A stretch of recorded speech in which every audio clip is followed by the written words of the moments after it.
Allez, bonjour à tous, j'espère que vous allez bien. Aujourd'hui, on va faire une analyse de Theta Network, donc le token Theta. On verra sur du long terme quels sont des targets qu'on pourrait atteindre. On verra également si on a des opportunités à saisir sur du court moyen terme. Est-ce qu'on est toujours dans une bonne zone d'investissement sur du long terme? On parlera un peu du fondamental, de la token mix, etc., etc. Donc, comme d'habitude, une revue assez globale pour cette crypto.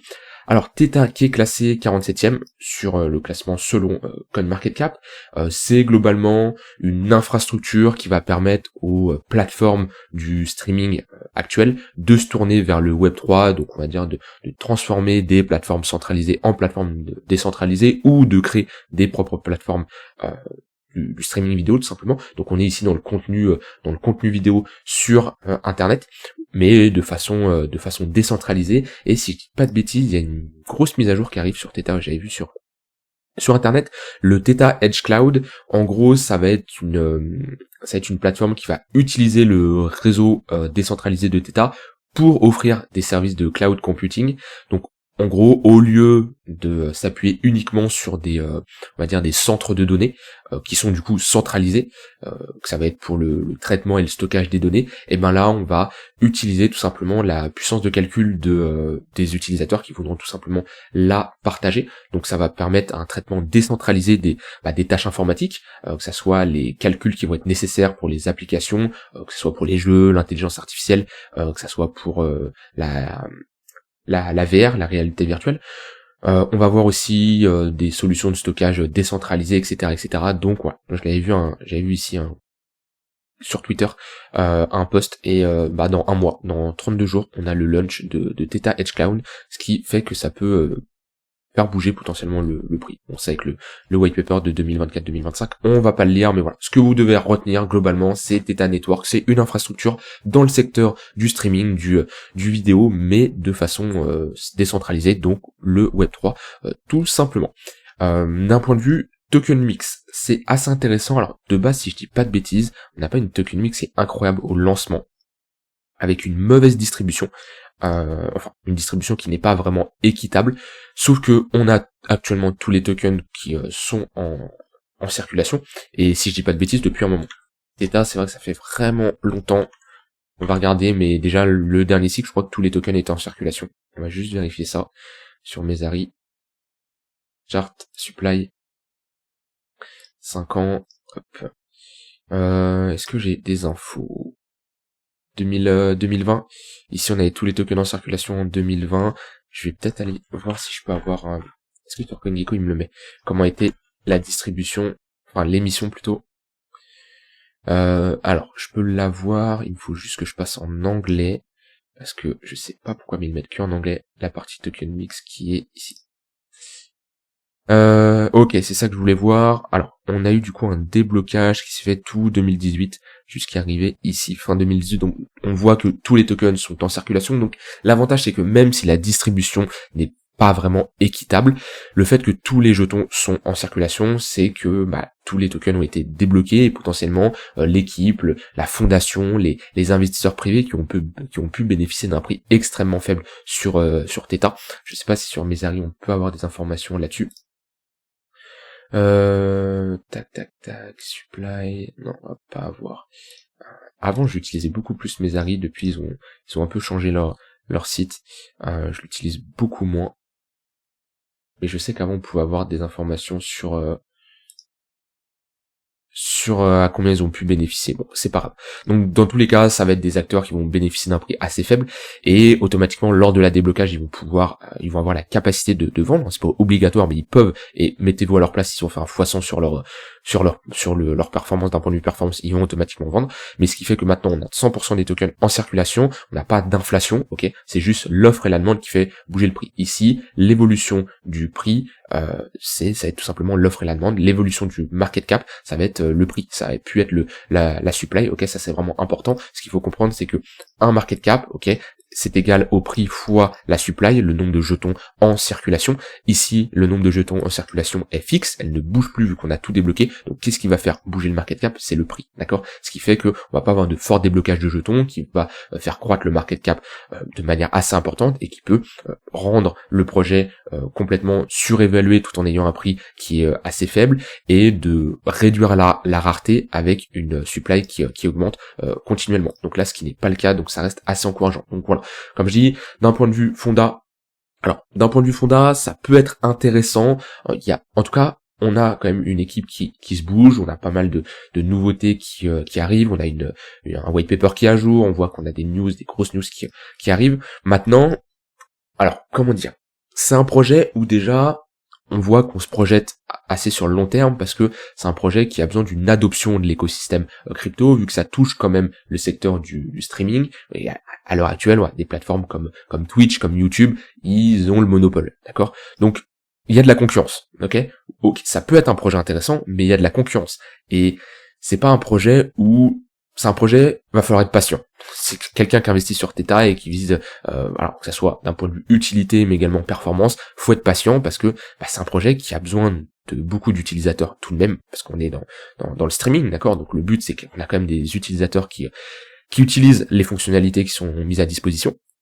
Et je n'ai pas essayé leur plateforme de streaming, j'ai jamais été plus loin que de rester dans le basique, c'est-à-dire savoir ce que font Theta. J'ai jamais fait une analyse complète du projet, mais est-ce que j'irais m'embêter à aller sur Theta alors que j'ai un Twitch, YouTube qui me semble beaucoup plus simple à utiliser, etc., etc. Donc vous voyez, c'est l'adoption de l'écosystème crypto, l'adoption crypto en général, c'est bien, mais faut que ça soit simple pour les utilisateurs, et j'ai pas l'impression que c'est le cas pour beaucoup de projets à l'heure actuelle, donc c'est compliqué de se projeter là-dessus. En tout cas, c'est des projets où selon moi faut être patient si vous êtes investisseur dessus. Voilà, c'est mon avis. J'ai pas été en profondeur sur Theta, j'ai jamais lu le white paper en entier parce que des white papers j'en lis, mais je lis déjà des projets qui m'intéressent et je ne lis pas un white paper par jour parce que je n'ai pas que ça à faire non plus. Et surtout, je lis des white papers moi. Avant, je lis dans les grandes lignes ce que c'est le projet, et si ça m'intéresse et que je veux aller plus loin, oui, je vais lire le white paper. Si ça ne m'intéresse pas, je vais pas me forcer à lire un white paper pour un projet qui me dit, il y a des projets qui sont intéressants, mais je me dis, ok, j'ai pas de forte conviction là-dessus, ou peut-être plus tard, d'accord. Voilà, ça c'est mon avis sur Theta. En tout cas, la tokenomics, comme je l'ai dit, est assez intéressante. Maintenant, d'un point de vue action du prix, où on en est, c'est une crypto qui a plutôt bien retracé. Si je prends le sommet au creux le plus bas, on est sur un moins 96%. En général, déjà à partir de moins 95%, ça reste un fort retracement. Donc ça nous montre quand même qu'on a eu une offre assez importante, ok, pas mal de vendeurs, pas mal de prises de profit également, parce que les vendeurs c'est pas uniquement des gens qui short, c'est des acheteurs qui clôturent également leur position. Et on a fortement retracé pour revenir chercher ici notre précédente zone d'accumulation. Globalement, si je me mets, on va plutôt rester en logarithmique. Si je regarde, on a plutôt notre zone d'accumulation qui est ici. Et ici, on a une réaccumulation dans une tendance haussière.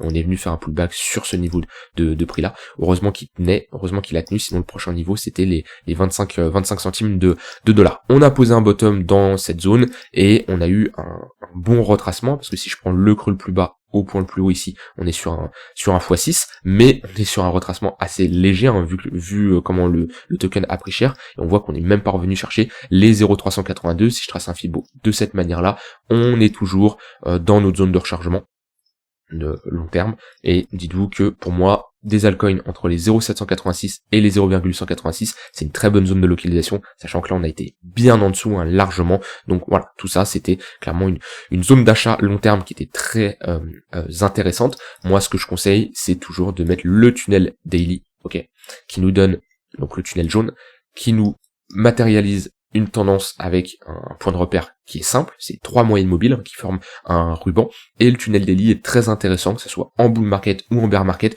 pour déterminer une tendance.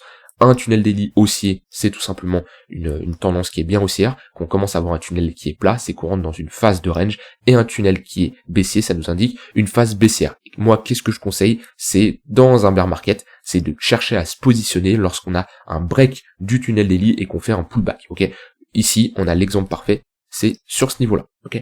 Parce qu'il y en a qui vont vous dire de faire du DCA, etc., etc. Et moi, j'ai rien contre le DCA à partir du moment qu'il soit bien fait et respecté. Ça veut dire que on engage une somme d'argent qui est fixe ok, sur une période de temps qui est définie, ça peut être un mois, une semaine, et on le maintient. Le problème, c'est le DCA, moi je le recommande absolument pas sur des altcoins, je le recommande sur BTC, Ether à la limite, et je pense qu'on peut faire, on va dire, du DCA intelligent pour optimiser ses entrées.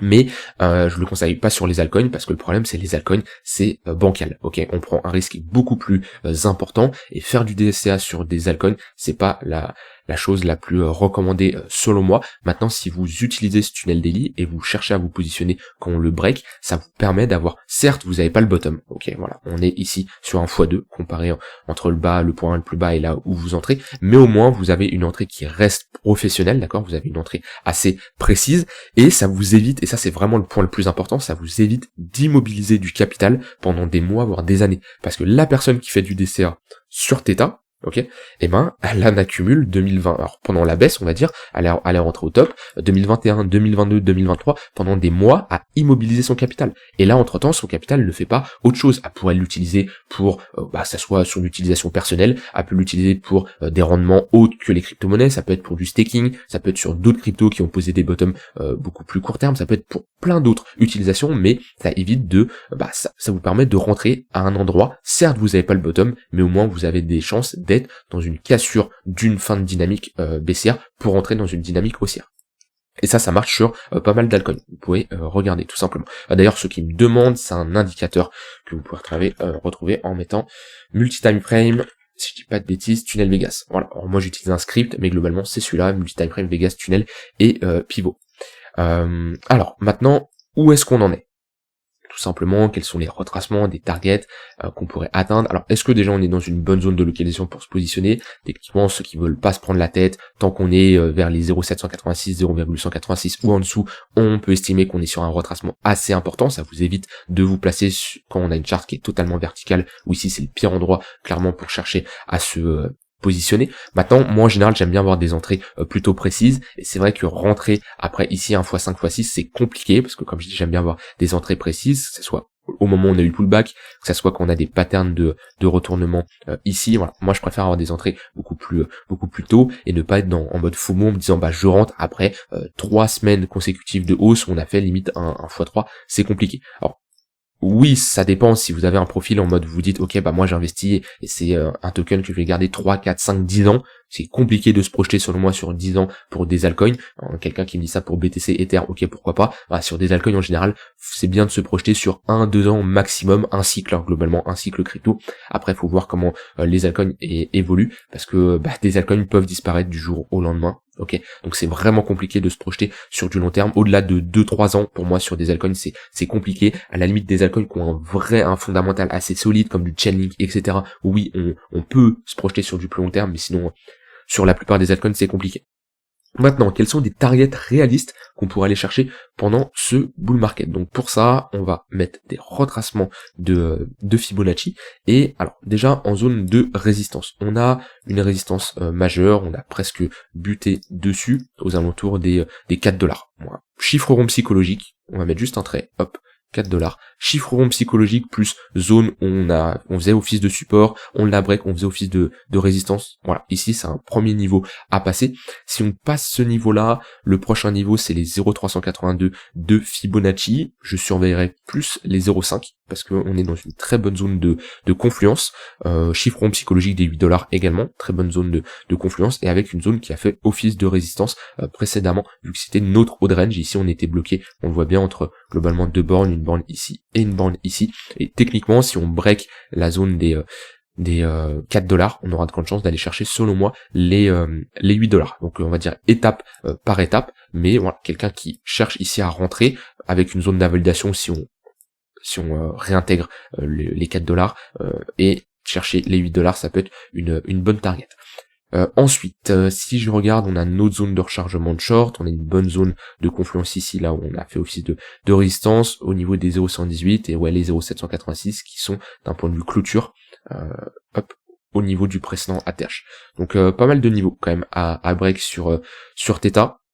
Maintenant, si on vient faire un nouvel ATH, on peut mettre des extensions. Donc là, on n'est plus dans des retracements, mais dans des extensions. Le fait de ne pas avoir de prix pour tracer un Fibonacci, et ben on se projette en mettant des extensions de Fibonacci. Et moi les zones que j'aime bien c'est les 1,118 et les 100% d'extension. Ok, les 100% d'extension c'est tout simplement si on reprend l'entièreté de ce mouvement là et qu'on le reporte à la cassure, on a 100% de l'extension de ce mouvement là, ce qui nous donnera une target entre les $25 et les $31. Chiffre rond des psychologiques des $30, ça peut être intéressant de prendre profit légèrement en dessous, d'accord. Chiffre rond psychologique, c'est des niveaux où on peut s'attendre à beaucoup d'investisseurs qui prennent des profits sur un niveau clé, ok, parce que en général les gens quand ils vont sur leur exchange, ils vont pas marquer bon bah moi je prends mes profits à 25,77$. Non, ils vont pas se casser la tête, ils vont mettre $25, $30, etc. Ce qui fait qu'on cumule pas mal d'ordres et des fois ça peut être des niveaux qui peuvent faire office de résistance. Donc voilà, attention aux $30. Ça peut être un niveau assez important et les 100% d'extension nous donnent les $31. Maintenant, moi ce que j'aime bien regarder c'est le market cap. Est-ce que aller chercher les $31 c'est une target qui est réaliste, ok, sachant qu'actuellement on est aux alentours des $2,8, donc on serait sur un x10 en performance, d'accord. On serait globalement, si on va chercher les $28, on va être sur un x10. On a quoi comme market cap actuellement? On est à 2,6 milliards de market cap. Si on fait un x10, sachant qu'on n'a pas de déblocage de jetons, donc on aura un market cap qui sera simple à calculer, on aura un x10 sur la capitalisation boursière, ce qui nous donne 26 milliards de market cap. Est-ce que c'est un market cap qui est réaliste?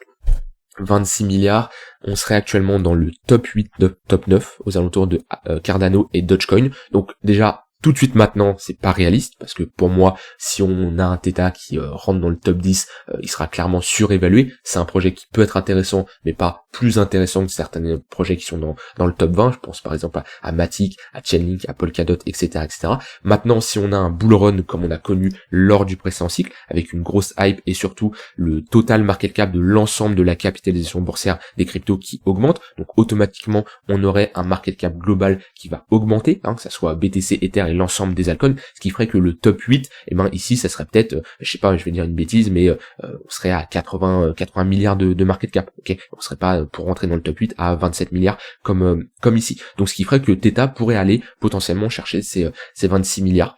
Est-ce que ça me semble surévalué? Comme je dis, ça dépend surtout de l'évolution du marché. Mais si on a une évolution comme on a connu en 2021, oui, c'est une target qu'on pourrait atteindre. Par contre, il va falloir quand même une grosse hype sur le marché, d'accord. On parle pas juste ici d'un petit pump, parce que ça reste un market cap qui est assez conséquent, et j'ai du mal à voir par exemple un Theta à 26 milliards de market cap et de l'autre côté un Polkadot à 30 milliards, d'accord. Donc soit on a globalement une bonne hausse du marché avec une grosse hype, un bull run comme tout simplement, et un Polkadot qui va aller chercher par exemple des 50, 60 milliards, ok. Là, ok, si demain je dis une bêtise, on a un Polkadot à 60 milliards, Chainlink on a 70 milliards, etc. Bon bah oui, de l'autre côté on peut avoir un Theta à 26 milliards, ça serait pas surprenant. Maintenant, méfiance, je n'irai pas chercher des targets beaucoup plus élevés. Je pense qu'on serait une target où on serait peut-être même déjà un peu surévalué, ok. Déjà à l'heure actuelle on serait en termes de performance, on serait sur un x10. Si je prends le point le plus bas, on serait largement au-delà de ça. On serait sur un x60 là, x40, ouais. Encore, j'ai pas pris exactement le point le plus bas. Si je veux vraiment, on va être précis, on va aller regarder, hop. Alors, on serait sur un x50. Donc voilà, ça reste une performance assez conséquente, d'accord. Donc faut rester réaliste, d'accord. Bon, maintenant c'est pas tout le monde qui a acheté le bottom, c'est pas tout le monde qui va vendre le top, et je dis pas que le top il est au niveau des $30. Le but c'est ces extensions de Fibonacci et ces niveaux de chiffrons psychologiques plus l'analyse du market cap, ça nous donne une représentation globale, ok. Maintenant on va pas s'arrêter au dollar près à 31,181$, d'accord. Ça faut bien être conscient, c'est des prises de profit théoriques, mais voilà, c'est des niveaux à surveiller. Donc globalement, si je résume, on a les $4, si on les break, on aura grande chance d'aller chercher les $8, vu que c'est une grosse zone où on était bloqué dans un range précédemment. Ensuite, on a les $10, chiffrons psychologiques avec les 0,118 de Fibonacci, les $12, l'ATH, et ensuite si on fait un ATH, prochaine target, ça sera les $25, puis les $31. Donc je vous déconseille de vous dire ok bah moi je vends tout à $31, parce que si le marché il fait ça, et que vous ayez en plus acheté le bottom et que vous ayez faire un x20, x30 sur votre performance, mais que vous voulez absolument avoir ici les $31, bah c'est dommage, d'accord, parce qu'au final, bah vous profitez pas de cette hausse et vous prenez un gros drawdown en plus sur votre portfolio. Donc le meilleur conseil, c'est de prendre des profits sur la montée. Voilà, les $8, Franchement, si vous êtes rentré à 1$ ou 50 centimes de dollar, faire un x8 déjà, c'est une bonne performance. Donc clairement, prenez des profits sur la montée. On va juste regarder la charte Theta USDT divisé par BTC USDT, voir qui surperforme qui. Ok, c'est assez intéressant ce qu'on a ici. Très intéressant. La charte est vraiment sympa. Ouais, on est revenu chercher une bonne zone de localisation. Donc alors, Theta BTC, ça nous permet de savoir qui surperforme qui, ok. Quand vous placez sur des altcoins, je vous rappelle, le but c'est de surperformer le BTC, sinon ça n'a aucune utilité, sauf si vous avez des rendements staking, DeFi ou autre, là-dessus, il n'y a pas de souci. En tout cas, vous pouvez le calculer et le prendre en compte dans la performance contre le BTC. On est revenu chercher une bonne zone de localisation, on a assez bien retracé, et ici on a une petite pattern de retournement, ce qui nous montre qu'on a potentiellement poser un bottom, en tout cas c'est une structure de bottom, on voit qu'on était ici dans une dynamique baissière avec des creux et des sommets de plus en plus bas, ok, et là on est rentré dans une phase où on n'a pas fait un creux plus bas et on a fait un sommet plus haut que le précédent. Donc là on a un signal assez encourageant qui nous montre que Theta est prêt à surperformer le BTC, donc c'est pas toutes les altcoins qui ont une charte aussi intéressante contre le BTC, donc ça reste assez intéressant. D'un point de vue plutôt court terme maintenant, où est-ce qu'on se trouve? Alors déjà, hop, on a une bonne dynamique qui est haussière, avec un bon flux haussier, ok, c'est ce qu'on veut voir là, on avait en plus une divergence haussière validée, ici, hop, je vais la dessiner pour que vous la voyez, tac, divergence haussière validée, donc affaiblissement des vendeurs, momentum bullish, W sur le MACD, d'accord, donc là on a vraiment un momentum qui est bullish, donc déjà ne cherchez pas à faire de la contre-tendance en vous disant je short, ok, y en a qui vont dire mais pourquoi ça monte, bon bah les gars, on se tape ici à moins 96%, on rentre dans une phase d'accumulation de plus de 2 ans, là de 2 ans, bon, au bout d'un moment c'est normal que ça monte, et après un bear market comme ça, une phase de latéralisation, et on en sort par le haut, c'est pas juste pour avoir un pump et un retracement et continuer. Alors, il y a des altcoins qui vont sûrement faire ça, mais si on a un vrai projet derrière, ce genre d'accumulation, c'est une vraie dynamique haussière qui est mise en place, et c'est pour avoir un retracement, alors jusqu'à où j'en sais rien, mais c'est au moins un retracement qui va durer quelques mois, d'accord, on n'est pas sur du pump and dump, ici il y a eu un travail de prix qui a été fait ici, on n'est pas sur un shitcoin tout simplement, donc c'est normal que ça monte, après une latéralisation et une sortie de ce range là par le haut. Maintenant on a une bonne dynamique qui est haussière, les moyennes mobiles sont bien orientées à la hausse, on a fait un beau pullback dans le tunnel daily ici avec en plus une pattern de retournement sur un bad range, il pouvait y avoir un signal également, donc soit je l'avais montré le tunnel daily, soit on se positionne sur le pullback, ceux qui veulent vraiment encore une meilleure confirmation, mais ça c'est à vos risques et périls, parce que tout simplement vous pouvez rater si on a juste un rebond d'un coup, mais si on a une bonne structure, donc le break de cette structure, on a une confirmation un peu plus importante, et depuis on est parti dans une bonne dynamique haussière, les moyennes mobiles sont bien orientées à la hausse, voilà, le tunnel 1 heure qui faisait bien office de support, en général on break le tunnel 1 heure, on revient chercher le tunnel 4 heures, et quand je regarde comme ça, c'est une charte qui me fait penser à la charte du BTC, vu qu'on a eu ici une autre dynamique baissière, comme sur le BTC, on est revenu chercher le tunnel 4 heures, et on a eu une bonne réaction, juste le BTC a retracé un peu plus haut. Donc qu'est-ce que j'en pense à l'heure actuelle? Eh ben on est dans une phase de consolidation, pour le moment, dans une phase de range, un range pressé par une dynamique haussière, plus de chances de break par le haut, mais j'attendrai avant de me positionner. Alors ça dépend. Soit je fais de la stratégie de range, donc mon but c'est de me placer sur la borne basse et chercher à prendre des profits sur le milieu de range, voire la borne haute, ok. Maintenant, si je veux jouer de la continuation, j'attendrai à avoir un range qui soit un peu plus mature, qu'on a une sorte une plus grosse compression. Si je mets des bandes de Bollinger ici, voilà, on n'a pas encore assez compressé, donc ça nous permet de mesurer ici la volatilité, ok, on voit que, voilà, ici quand on a une bonne phase de compression comme ça, c'est intéressant.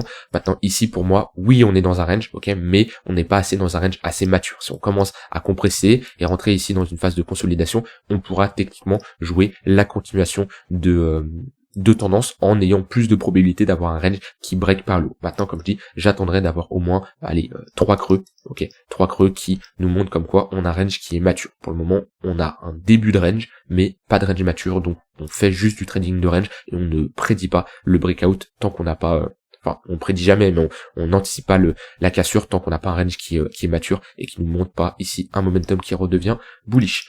Voilà, j'espère que cette analyse vous aura plu. N'hésitez pas à me dire vous ce que vous en pensez de Theta, si vous avez des informations à dire que je n'ai pas dit, et sûrement vous en avez. N'hésitez pas à me le dire en commentaire. Et voilà, je vous souhaite une très bonne fin de journée. On se retrouve demain pour une prochaine vidéo. Bye bye.